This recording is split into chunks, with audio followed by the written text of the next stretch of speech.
बजरिया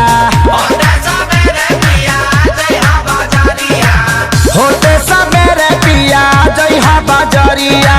चढ़ते नवरात्र घर आई है मायरिया चुनरिया ले ले आई हा आरा से सैया चुनरिया ले ले आई हा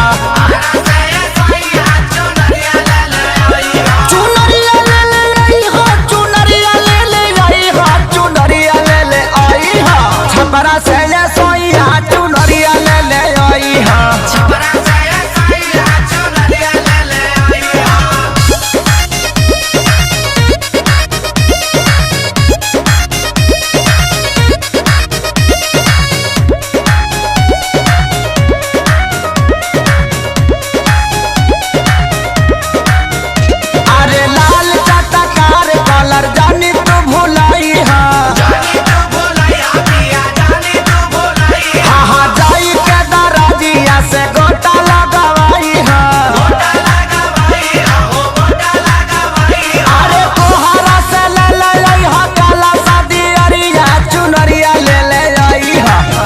से